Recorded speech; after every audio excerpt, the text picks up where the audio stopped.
Hi, good morning, my dear student. Today we are going to read class 12th history, chapter Bhakti and Sufi tradition from 8th to 18th century. In this chapter, we have already discussed about what do you mean by Bhakti, what is Bhakti, and great tradition, little tradition, Saiva, Nainar and Vaishnav Alvar, women devotee, and integration of cult and other various important topics we have discussed in this chapter. Today we will discuss the growth of Sufism. But to start this topic, I would like to inform you that I have discussed about the principle of Islam in my previous video. You have to see, you should observe that video, then you find out that why Sufism emerged in Islam. What was the reason behind that? Sufism, Sufi and Sufism, that is not actual word. If you will minutely observe about that the literature, the textual information, you can find that Sufism or Sufi word, Sufism is not used in their text. Always they use the word tasawwuf. Tasawwuf is the Arabic word. According to tasawwuf, that is the sect, that is a special type of people who always try to interact with God in living a simple life and try to better for the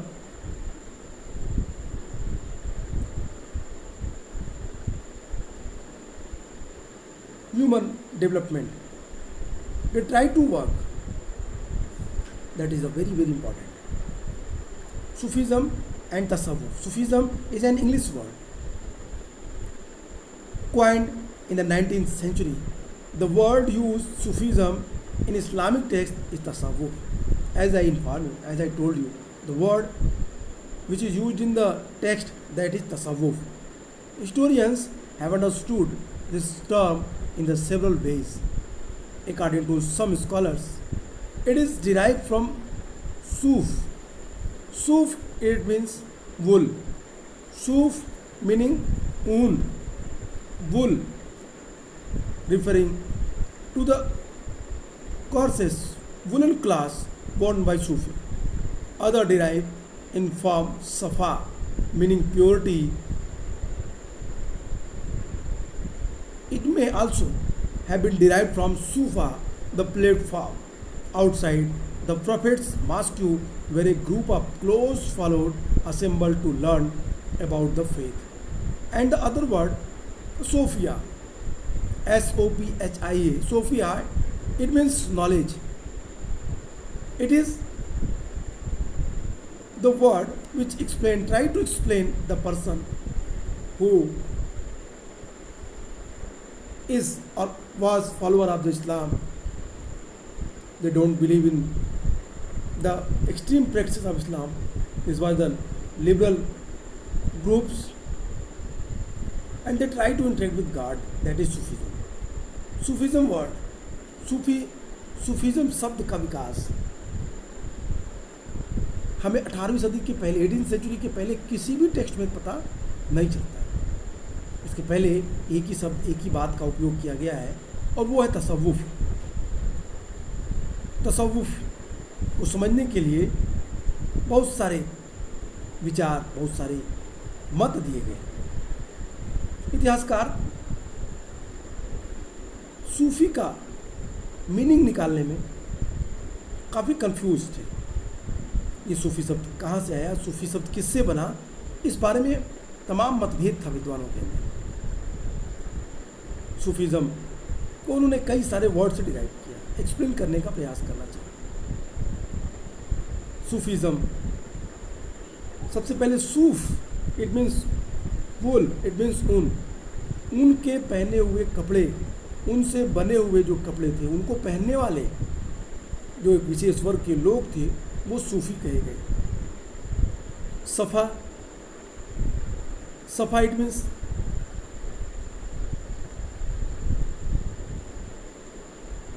purity, शुद्धता, जो नैतिक रूप से शुद्ध थे, जो ईश्वर के प्रति उनकी भक्ति में लीन रहते थे। ऐसे शुद्ध लोगों के लिए सूफी को प्योरिटी से इंटर रिलेट किया गया। एक और वर्ड सफ़ा, सफ़ा purity and sofa, sofa mean platform. मक्का के जो मेन मस्जिद थी उसके प्लेटफॉर्म पे कुछ लोग दिन रात सोए रहते थे, गॉड को याद करते थे, अल्लाह को याद करते थे। ऐसे वर्ग को भी सूफी कहा गया। सूफिज्म का विकास अपने कुछ मामले में यूनिक था। एक और वर्ड, जब you have read the crusades, आपने क्रूसेड्स पढ़ा होगा क्लास 11th में, आपने देखा कि किस तरीके से इस्लामिक एम्पायर काफ़ी दूर तक फैली, यूरोप तक फैली, ग्रीक तक फैली। यहीं से सूफिया वर्ड आए। सूफिया की मीनिंग नॉलेज। यूनानी विद्वानों से इम्प्रेस होके इस्लाम के अंदर कुछ लोग गॉड से इंटरेक्ट होने के पथ पे चले और ऐसे ही लोग सूफी कहे। तो I have given the 4 word, सूफ, सूफा, सफ़ा एंड सोफिया। सूफ इट मीन्स वुल, सफ़ा इट मीन्स प्योरिटी, सूफा it means platform and Sophia it means knowledge. इनके आधार पे सूफिज्म को समझने का प्रयास किया गया, इनके आधार पे बातों को किया गया। पॉइंट 6 में द ग्रोथ ऑफ सूफिज्म में हमने बात की थी कि किस तरीके से सूफिज्म और सूफी मत का विकास हुआ। I have already discuss about that in the early century of Islam a group of religious minded people called Sufi turned the asceticism and the mysticism in the protest against the growing the materialism of the Khalifa as the religious and the political institution. They were critical of the dogmatic definition and scholastic method of interpreting the Quran and Sunnah adopted by theologians. Instead, they laid emphasis to seeking salvation through intense devotion and love for God by following His command and by following the example of the Prophet Muhammad, whom they regarded as a perfect human beings. Sufi thus sought in interpretation of the Quran the basis of their personal experience. Author want to inform you that the meaning of the Sufism, growth of Sufism, कहता है इस्लाम की प्रारंभिक शताब्दियों में शुरुआत में धार्मिक और राजनीतिक संस्था के रूप में खिलाफत की बढ़ती हुई जो शक्ति थी उसके विरुद्ध एक वर्ग का उत्थान हुआ, एक वर्ग आया। इस वर्ग ने भौतिकतावाद, इस्लाम की भौतिकतावाद, इस्लाम की एक्सट्रीम प्रैक्टिसेस के अगेंस्ट स्टेप लिया। उन्होंने वैराग्य की ओर, उन्होंने रहस्यवाद की ओर, रहस्यवाद माइस्टिज्म एंड वैराग it means protest against the governing materialism के अगेंस्ट जो काम किया, ऐसे वर्ग का उत्थान हुआ। ऐसे वर्ग के लोग रूढ़िवादी परिभाषाओं तथा धर्म, जो इस्लाम धर्म के विद्वान थे उनके द्वारा गढ़ी गई सुन्ना की बौद्धिक व्याख्या जो की थी उन लोगों ने, उसकी उन्होंने आलोचना की। इनके विरुद्ध उन्होंने मुक्ति के लिए ईश्वर की भक्ति और उनके आदेशों के पालन पर बल दिया, devotion towards God. They emphasis, इन्होंने इस बात पे बल दिया, they enforce that you have to interact with God with the help of bhakti and devotion. उन्होंने पैगंबर मोहम्मद को इंसान कामिल कहा। It means unique person, perfect human beings word का उन्होंने इस्तेमाल किया प्रॉफेट मोहम्मद के लिए और अपने निजी अनुभवों को अपने पर्सनल एक्सपीरियंस के आधार पर उन्होंने कुरान की व्याख्या की. That is the very important thing which we understand that why Sufi sect emerged during the initial time of the Islamic development. सूफी आंदोलन क्यों आया, सूफीवाद का विकास क्यों हुआ? कहता है इस्लाम में विभिन्न रहस्यात्मक में मिस्टिसिज्म से जो वर्ड निकला तसव्वुफ, इसका विकास हुआ, रहस्यवादी विचारधारा का विकास हुआ. एवरी रिलीजन है टू पर, सभी धर्मों की विशेषताएं होती हैं, पहलू होते हैं. प्रत्येक धर्म के दो पहलू होते हैं, एक आंतरिक पहलू और एक बाह्य पहलू, एक एक्सटर्नल और एक इंटरनल. इस्लाम का जो इंटरनल एलिमेंट्स थे वो यही मास्टिज्म थी, यही रहस्यवाद था. और इसी इंटरनल पहलू में सूफीज़म का डेवलपमेंट, तसव्वुफ का डेवलपमेंट हुआ. सूफी मत कुरान की पवित्रता, sacredness of the Quran, Sufism believe, इसका विकास भी कुरान की पवित्रता के आधार पर ही हुआ था. The development of Sufism on the basis of sacredness of the Quran. सूफी संत शरीयत को स्वीकार करते थे, परंतु वे परंपरा में चली आ रही शरीयत की विचारधारा को इनकार करते थे. It means they believe in the liberal approach of the Islam. They denied the extremist practices which was happening in Islam during that time. They always in favor of the humanity. They did work for that. सूफी विचारधारा के लोग ने इस बात पे विशेष बल दिया कि किस तरीके से ईश्वर के से मनुष्य का सीधा संपर्क स्थापित हो जाए. सूफीज़म का the base of Sufism that was bhakti and the devotion, love and affections. And the aim of Sufism, that is serving of humanity. That is the two very important lines which I am stated here. The first, the base of Sufism, that was bhakti and devotion. And second, the aim of Sufism to serve humanity, मानवता की सेवा. अब बात करते हैं सूफी शब्द के विकास की, जिसके बारे में हम लोगों ने बात की. हमने कहा कि सूफीज़म के डेवलपमेंट में 4 शब्द मैंने आपको बताए, सफ़, सफ़ा, सूफ़ा और सूफिया. इनकी व्याख्या भी हमने की. तसव्वुफ से जोड़ा. I have already inform you that there is no word before 18th century like Sufism. Which word they use, that was तसव्वुफ. तसव्वुफ था जिसका वो इस्तेमाल करते थे, और इसी से धीरे धीरे इस इस्लाम धर्म में सूफीज़म का विकास दिखाई देता है. सूफी मत में विचारधारा थी. सूफी केवल एक ईश्वर विश्वास करते थे. उनके अनुसार ईश्वर एक है, God is one and everything is in God. सब कुछ ईश्वर में है. Nothing is out of their authority. उसके अस्तित्व से, उनकी शक्ति के बाहर कुछ भी नहीं है. और everything you can obtain with the help of love and affection towards God. भगवान के प्रति, भगवान की तरफ आपके प्यार और आपके समर्पण के झुकाव से ही आप उनको प्राप्त कर सकते हैं. That's why they believe in the monotheism. सर्वेश्वरवादी विचारधारा के वो लोग माने जाते थे.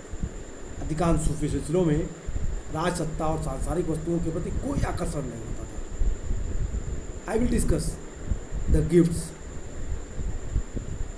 गिफ्ट के बारे में क्या सोच थी सूफीज़म की. We will discuss it. सूफी विचारधारा में तर्क ए दुनिया का अर्थ था उद्बुद्ध विश्व. तर्क ए दुनिया. सूफी संतों ने कुरान के मूल आधार में विश्वास करते थे. उनका जीवन बहुत सादा, सिंपल लाइफ जीते थे. ईश्वर की प्राप्ति के लिए उन्होंने 10 बातों का पालन करने के लिए आवश्यक बताया. ये 10 बात थी। तौबा 12, तौबा इट मीन्स बुरे कर्मों के प्रति क्षोभ व्यक्त करना। 12 इट मीन्स अपरिग्रह। जुहूद इट मीन्स करुणा। फ़कर इट मीन्स निर्धनता। सब्र इट मीन्स बर्दाश्त, बियर करना। शुक्र एहसानमंद होना। खौफ भय, फियर। राज इट मीन्स आशा। एक्सेप्टेंस एक्सपेक्टेंसी, आशावादिता, आप किसी के प्रति कोई आशा रखें। एंड तबालुक, तबालुक मीन्स संतोष। और रिजा इट मीन्स ईश्वर के प्रति डिवोशन, समर्पण। ये 10 बातों को सभी सूफी सेक्ट स्वीकार करते थे, एक्सेप्ट करते थे। सूफीवाद, सूफीज़म की उत्पत्ति इस्लाम में वहदत उल वजूद के सिद्धांत से हुई। वहदत उल वजूद जिसका अर्थ था ईश्वर एक है और वह सब की सब वस्तुओं के पीछे है। वहदत उल वजूद, God is one and everything that was made by God. सभी और सभी कुछ भगवान ने बनाया, सबके पीछे भगवान है। वहदतुल वजूद का जो सिद्धांत था उसे शेख मुहिउद्दीन इब्न अल अरबी ने 1165 to 1240 ईस्वी में दिया था। बाद में आगे चलकर नक्शबंदिया सूफी सेक्ट के शेख अहमद सरहिंदी ने इब्न अल अरबी के वहदत उल वजूद, ईश्वर के एकत्व के सिद्धांत का विरोध किया, खंडन किया, और उन्होंने वहदत उल वजूद के स्थान पे वहदत उल सहूद का प्रयोग किया। प्रत्यक्षवादी दर्शन का सिद्धांत प्रतिपादित किया। नक्शबंदी शाखा की एक संत शाह वलीउल्लाह ने वहदत उल वजूद और वहदत उल सहूद दोनों को सिद्धांतों को सफलतापूर्वक एक दूसरे से एडजस्ट कर दिया। वलीउल्लाह ने वहदत उल वजूद और वहदत उल सहूद, इट मीन्स सर्वेश्वरवादी विचारधारा और एकेश्वरवादी विचारधारा, मोनोथिस्ट कॉन्सेप्ट एंड क्या एकत्व और सर्वेश्वर, सबको दोनों को एक साथ मर्ज कर दिया। सेकेंड थिंग है खानका एंड सिलसिला। I have already taught you what is the meaning of खानका एंड व्हाट इज द सिलसिला। खानका, by the 11th century, Sufism evolved into well-developed the movement with a body of literature. On the Sufi began to organize the communities around the hospice of Khanka, Persian controlled by teaching master known as Sheikh. In Arabic, Pir or Mursid in Persian, he controlled disciples Murid and conducted interactions between the inmates as well as between the lay person and the master. खानका क्या थी? कहता है 11th century तक आते आते सूफीवाद का पूर्ण विकसित आंदोलन हुआ। सूफी और कुरान से जुड़ा अपना साहित्य था, अपना लिटरेचर था। संस्थागत दृष्टि से सूफी अपने को एक संगठित समुदाय खानका से जुड़ा हुआ मानते थे। खानका फारसी शब्द है, इसके इर्द गिर्द स्थापित करते थे। खानका का नियंत्रण जो शेख था, जो टीचर था, वो करता था और वो अपने मुर्शीदों को, अपने डिसाइपल्स को अपॉइंट करता था खानका में। और इस प्रकार जो आध्यात्मिक व्यवहार के जो नियम थे, जो रूल्स थे, उनको निर्धारित करके खानका के माध्यम से सूफीज़म का विकास, सूफीज़म का प्रचार और प्रसार दूर दराज के क्षेत्रों में किया। सूफीज़म का बेस था love and affections, no discrimination, मानवता की सेवा, सर्विंग ह्यूमैनिटी। ये बेसिक फंडामेंटल चीज़ें थी जिसको सूफीज़म में रखा गया। सूफी संतों के निवास को खानका कहा गया। यहीं से वे अपने उपदेशों का प्रचार प्रसार करते थे। दूर दूर से लोग आध्यात्मिक उन्नति के लिए खानका जाते थे। विभिन्न सूफियों ने अपने अलग अलग स्थानों पर खानका स्थापित किए थे, जैसे ख्वाजा मोइनुद्दीन चिश्ती ने अजमेर में, शेख फरीदुद्दीन गजे सकर ने अजोधन में, शेख निजामुद्दीन औलिया गयासपुर दिल्ली में, शेख सिराजुद्दीन उस्मानी बंगाल में, शेख बुरहानुद्दीन दौलताबाद में, नासिरुद्दीन चिरागे देहलवी दिल्ली में, और सैयद मोहम्मद येसुदराज गुलबर्गा कर्नाटक में, शेख सलीम चिश्ती फतेहपुर सीकरी में, शेख बहाउद्दीन जकारिया मुल्तान में। इस तरीके से सभी सूफी संतों ने अपने खानकाह को स्थापित किया। खानकाह वो जगह थी जहाँ पे सूफी संत निवास करते थे। खानकाह का विस्तार हुआ, खानकाह 2 से 3 मंजिले के बनने लगे। खानकाह वो जगह थी जिसमें कई कमरे थे। दूर दराज से लोग खानकाह पहुँचते थे, पीरों से मुलाकात करते थे, उनसे बातें करते थे। दे इंटरेक्ट विद पीर, it means teachers, and try to work, प्राप्त करना उनसे रहस्यवाद, उनसे अध्यात्म की शिक्षा लेते थे। 12वीं शताब्दी के आसपास इस्लामी दुनिया में सूफी सिलसिलों का गठन होने लगा। 12th सेंचुरी तक आते आते इस्लामिक कल्चर में सूफीज़म का डेवलपमेंट दिखाई देता है। सिलसिला एक शाब्दिक अर्थ है। सिलसिला का मतलब है एक जंजीर, एक चेन, और ये चेन जो शेख और मुरीद के बीच, टीचर्स और डिसाइपल के मध्य काफ़ी लंबे अंतराल के साथ जुड़ा हुआ है। ये सिलसिला न टूटने वाली, ये चेन एक न टूटने वाली कड़ी है जो टीचर्स के और अल्लाह के बीच, प्रॉफेट मोहम्मद से लेके एक दूसरे से कड़ी जुड़ी हुई है। सेंस मेरा ये है कि जो चेन है वो शेख और मुरीद के बीच एक निरंतर रिश्ते का द्योतक है, रिलेशन को बताती है। इस कड़ी के द्वारा, इस चेन के द्वारा आध्यात्मिक शक्ति और आशीर्वाद मुरीदों तक पहुंचता था। स्पिरिचुअल पावर रीच फ्रॉम कहाँ से? Teachers to their disciples. और ये जो इस तरह की सिलसिले थे काफ़ी लंबे थे।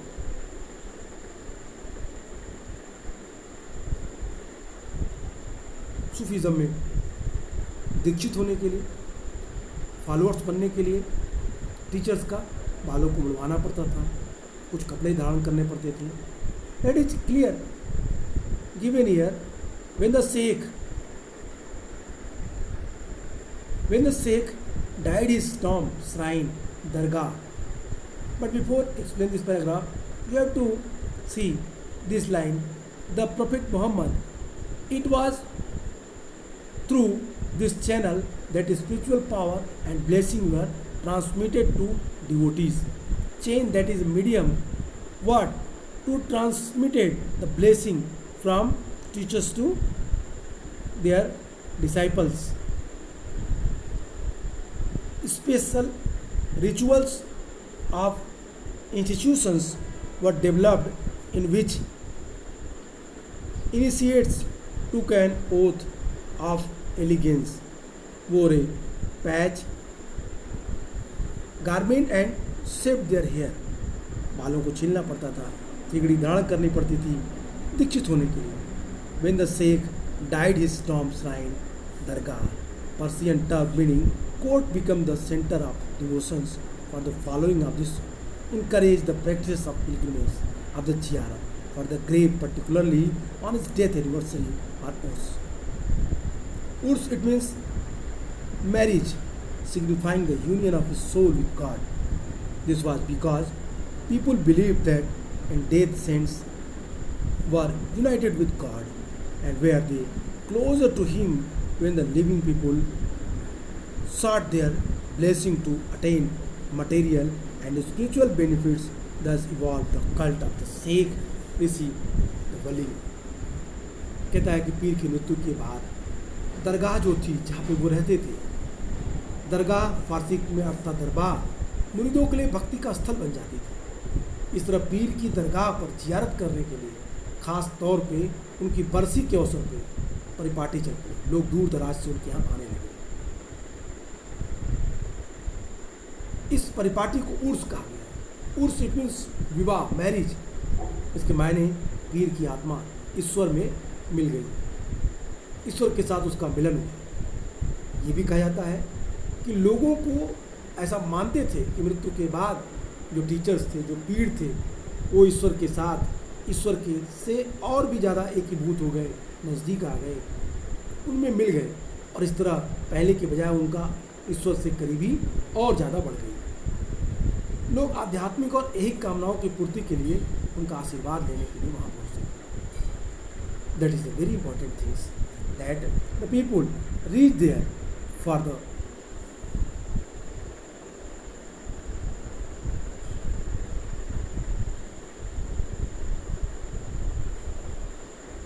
ऑब्टेन देयर स्पिरिचुअल पावर, उनकी आध्यात्मिक शक्ति को प्राप्त करने के लिए, उनसे उपदेश लेने के लिए वहाँ पहुँचते थे। नेम ऑफ द सिलसिला, most Sufi lineages were named after founding figure.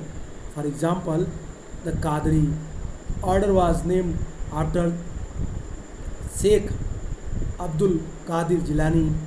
However, some like the Chishti order were named after their place of origin. This case, a town of Chishti in central Afghanistan. कहता है कि सिलसिला जो थी वो ज़्यादातर सूफी वंश उन्हें स्थापित करने वालों के नाम पे पड़ गए। उदाहरण, कादरी सिलसिला शेख अब्दुल कादिर जिलानी के नाम पे पड़ा। कुछ अन्य सिलसिलों का नामकरण भी उनके जन्म स्थान के आधार पर हुआ, जैसे चिश्ती। चिश्ती मध्य अफगानिस्तान के में स्थित एक शहर है चिश्ती। चिश्ती शहर से ही चिश्तिया से डेवलप हुआ। और फिर I think everyone aware of that the Chishti. When a Sikh reach particular one place to other place, their follower, the number of follower increase and they try to interact with him without any discriminations. एक साथ प्यार मोहब्बत से लोग एक दूसरे से मिलने लगे, उनसे बातें करने लगे और उनसे ज़्यादा से ज़्यादा लोग मिलना चाहते थे। आउटसाइड द खानका, खानका के बाहर क्या चीज़ें थी? Some mysterious initiated movement based on the radical interpretation of Sufi ideals. Many scorned the Khanka and took vengeance of the observed celibacy. They ignored rituals and observed external forms of asceticism. They were known by different names: Kalandars, Madari, Malang, Haidari, etc. Because of their deliberate differences of the Sharia, then they were often referred to as Be-Sharia, incorrect to the Ba-Sharia, Sufi who complained with it. सूफियों में दो परंपराएं थी। कुछ रहस्यवादियों ने सूफी सिद्धांतों के मौलिक व्याख्या के आधार पर नवीन आंदोलनों की नींव रखी। खानकाह को छोड़ दिया, खानकाह से बाहर फकीर की ज़िंदगी बिताने लगे। निर्धनता और ब्रह्मचर्य को उन्होंने गौरव प्रदान किया। सेलिबेसी और पॉवर्टी को उन्होंने महत्वपूर्ण स्थान दिया। उन्होंने ऐसे लोगों को, ऐसे सूफी संत को कई नामों से जाना जाता है, जैसे कलंदर हैं, मदारी हैं, मलंग हैं, हैदरी हैं। ये लोग शरिया की अवहेलना करने के कारण उन्हें बेशरिया कहा जाता था। इस तरह से उन्हें शरिया का पालन करने वाले बाशरिया से अलग सेट के लोगों ने स्वीकार किया। It means one other word. I have explained here two words, Wahdatul Wujud and Wahdatul Zuhud. Wahdatul Wujud it means Ekeshwarvad, Wahdatul Zuhud it means Sarveshwarvad. Wahdatul Wujud जहाँ एक तरफ ईश्वर को एक मानती है, वहीं वहदतुल जुहूद जो प्रत्यक्षवादी दर्शन है, जो ईश्वर के एकत्व में विश्वास करती है। ईश्वर के एकत्व में विश्वास करने के विपरीत वहदतुल जुहूद जो प्रत्यक्षवादी दर्शन है, और वो इन दोनों को मिलाने के लिए शाह वलीउल्लाह ने काफ़ी अच्छा प्रयास किया। इसमें दो तरह के सेंट के नाम आते हैं। एक वो सूफी सेंट जो बासरा थे, जो शरीयत के कानूनों को एज इट इज स्वीकार करते थे, और एक बेसरा थे जो शरीयत के कानूनों को एज इट इज स्वीकार नहीं करते थे, शरीयत के कानूनों को एक्सेप्ट नहीं करते थे। इस तरीके से सूफीज़म के कई सारे चीज़ों पे हम लोगों ने बातें की। सूफी किस तरीके से डेवलप हुए, सूफीज़म का विकास किस तरह हुआ, इन चीज़ों को हमने सुना। सूफीज़म इस्लाम का वो धड़ा था जो काफ़ी उदार था। बहुत अधिक मात्रा में इसने इंडिया में, हिंदुस्तान में और इंडिया के बाहर, बियॉन्ड ऑफ इंडिया आल्सो, क्या किया, बहुत सारे लोगों को प्रभावित किया और बहुत सारे लोग इससे प्रभावित हुए। The various people influence Sufism having seen there what, इनकी उदारता, इनकी प्रेम की भावना, और लोग सूफीज़म के थ्रू इस्लाम में कन्वर्ट हुए। That is also what reason a great conversion from other religion to Islam. आज के लिए इतना ही, नेक्स्ट वीडियो में फिर बात करेंगे। Okay, goodbye and take care.